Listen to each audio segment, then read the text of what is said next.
જામનગરમાં ઉપરવાસમાં ભારે વરસાદને લઈને રણજીત સાગર ડેમ છલકાયો। આ પ્રસંગે જામનગરના ધારાસભ્ય દિવેશ અકબરી અને રીવાબા જાડેજા, મેયર ચેરમેન સહિત ભાજપના હોદ્દેદારોએ નવા નીરના વધામણા કર્યા। પમ્પિંગ સ્ટેશન સુધી પીવાના પાણી માટે ગ્રેજ્યુએટ મારફતે રણજીત સાગર ડેમથી પાણી પહોંચાડાય છે।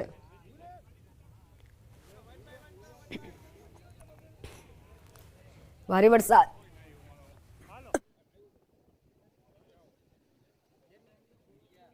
જામનગર શહેરની જીવાદોરી સમાન રણજીત સાગર ડેમ ગઈકાલે ઓવરફ્લો થયો અને આજે સસો ડેમ ઓવરફ્લો થયો। બંને ડેમો ઓવરફ્લો થતા જામનગર શહેરને જે પીવાનું પૂરું પાણી પાડે છે એ આજે પ્રશ્નનો હલ થયો છે। તો ભારે વરસાદને લઈને રણજીત સાગર ડેમ છલકાયો છે। જોકે અધિકારીઓ ત્યાં ઉપસ્થિત રહ્યા હતા। જામનગરના દ્રશ્યો છે। વધુ વરસાદના કારણે ડેમ છલકાયો છે।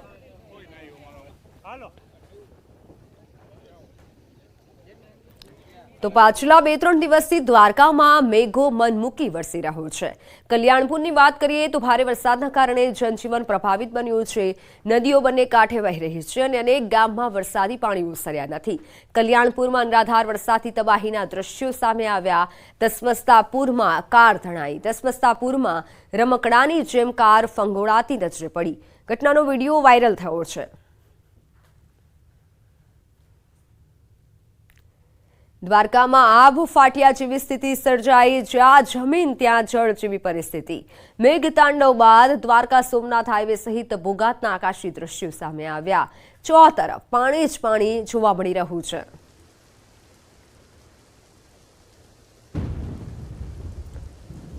દ્વારકાના કલ્યાણપુર તાલુકામાં ધોધમાર વરસાદ। પાનેલી ગામે આવેલા મુખ્ય રસ્તા પર પાણી ફરી વળ્યા। કલ્યાણપુર તાલુકામાં એક દિવસમાં 11 ઇંચ જેટલો વરસાદ પડ્યો। જનજીવન પણ પ્રભાવિત થયું। કલ્યાણપુરથી ભાટિયા ગામને જોડતા મુખ્ય માર્ગ પર કેનેડી ગામ પાસે પાણીના ધસમસતા પૂર આવતા રાહદારીઓ તેમજ વાહન ચાલકો મુશ્કેલીમાં મુકાયા। જૂનાગઢમાં ધસમસતા પાણી વચ્ચે માતા બાળકનું રેસ્ક્યુ કરાયું। માતાને ખાટલા પર બેસાડી પોલીસે રેસ્ક્યુ કર્યું। 7 દિવસના બાળક તેમજ તેની માતાનું રેસ્ક્યુ કરાયું। બાળકને પોલીસે છત્રીમાં રાખ્યું। માણાવદરમાં નીચેના વિસ્તારમાં પાણી ભરાયા છે અને આ દરમિયાન બાળક અને માતાને બચાવી લેવા માટે પોલીસે સરાહનીય કામગીરી કરી હતી।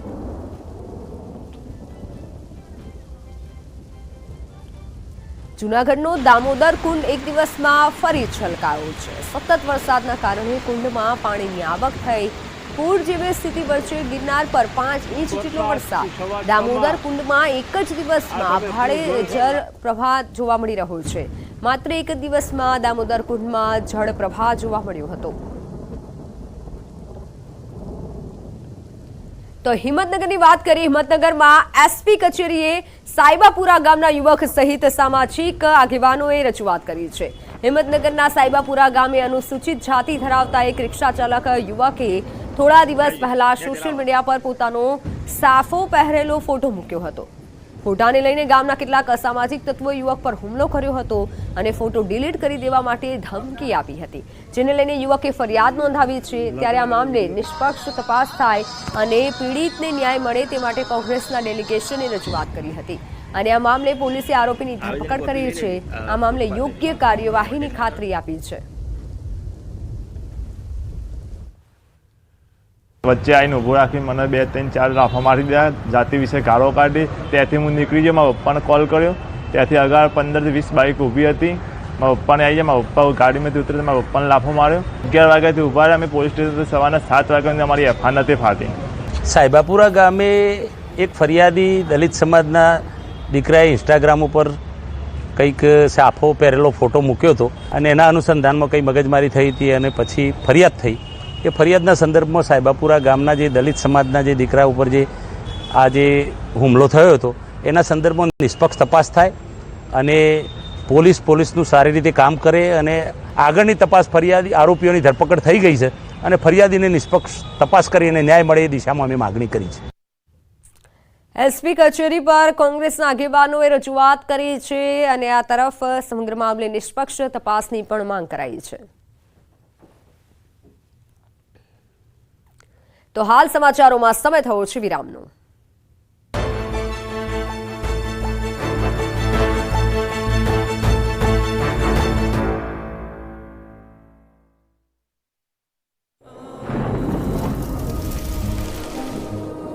જળવાયુ પરિવર્તનનું જોખમ આપણા દરવાજે પહોંચી ગયું છે. હવે જરૂર છે એક મોટા ક્રાંતિકારી બદલાવની, અને આનો પ્રારંભ થશે 140 કરોડ ભારતીયોથી. આ ક્રાંતિ શરૂ થશે એક વૃક્ષથી. એક વૃક્ષ માનવતા માટે, એક વૃક્ષ આ ધરતી માતા માટે, એક વૃક્ષ આપણા ભવિષ્ય માટે. પ્રોજેક્ટ વન ટ્રી ન્યૂઝ 18 નેટવર્કની એક મોટી પહેલ. લુબી પમ્પ્સ, ફ્લો નહીં ફોર્સ.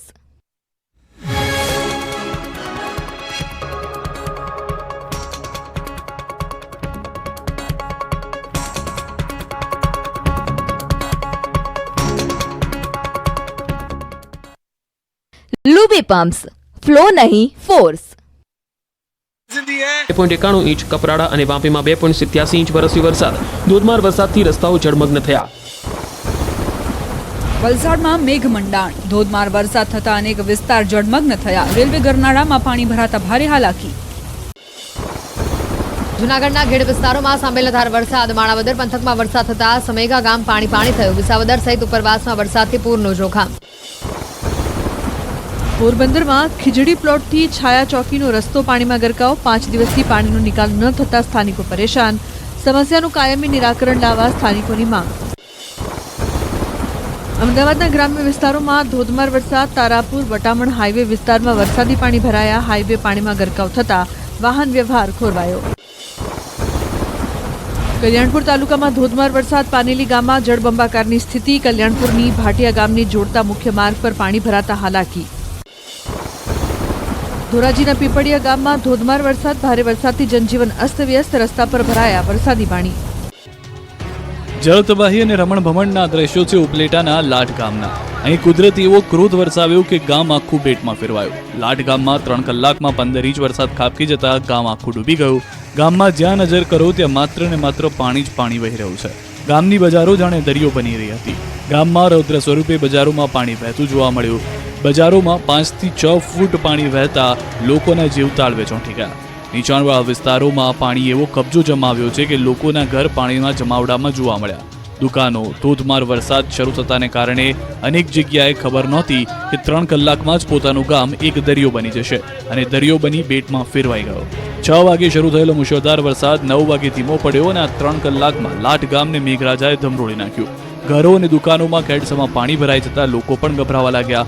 અનરાધાર વરસાદથી લાઠ ગામ ડૂબવા લાગતા લોકો ડરના મારીએ મેઘરાજા